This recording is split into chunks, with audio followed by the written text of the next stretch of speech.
Deep beneath the roots of the ancient forest, a hidden river flows through a world of magic and secret wonders. Sid the turtle led the way, his small flippers moving steadily through the shimmering current as his friends followed closely behind. Beside him, Lily the rabbit and Luki the cat swam gracefully, while Pip the bird fluttered in the air pockets above them. Suddenly, the narrow passage opened into a massive underground cavern, a space so vast it felt like a subterranean cathedral. Bioluminescent plants clung to the jagged rocks, casting a soft neon glow that illuminated the strange and beautiful flora below. Pip soared over the water surface, her wings catching the light. "Wow," she whispered. "This place is absolutely amazing." But the peace was short-lived. Sid noticed something wrong as thin cracks began to spiderweb across the high cave ceiling. Small pebbles began to tumble down, splashing into the river. The very foundation of the cave seemed to be trembling. Lily felt the vibration in her long ears. "The cave is breaking!" she cried out, her voice echoing through the chamber. Luki stood perfectly still on a flat rock, closing her eyes to listen. A deep, rhythmic rumbling was vibrating from the cavern's heart. At the center of the chaos, they saw it, a magnificent blue water crystal, floating and pulsing with a frantic light.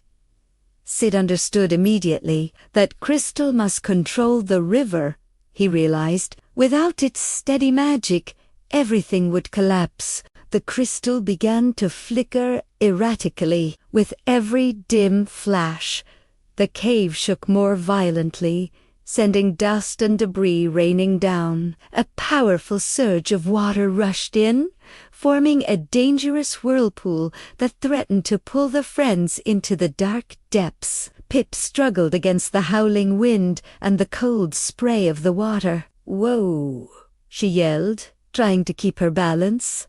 Luki acted fast. With a graceful leap, she landed on a jagged rock right next to the struggling crystal. She saw the problem. The crystal was wedged tightly between jagged, broken rocks, its magic trapped by the weight of the mountain. Sid swam to the base and began to push with all his might. He knew he couldn't do it alone. Lily jumped down beside him, her small paws finding perches on the slippery stone. Together, the turtle and rabbit pushed forward. High above, Pip began to glow with a soft golden light, acting as a beacon to guide her friends through the dark. Luki saw the final obstructing stone. With a swift movement of her sharp claws, she wedged it loose and kicked it away. The crystal shot upward, free at last. A massive surge of brilliant blue light flooded the entire cavern, blinding everything.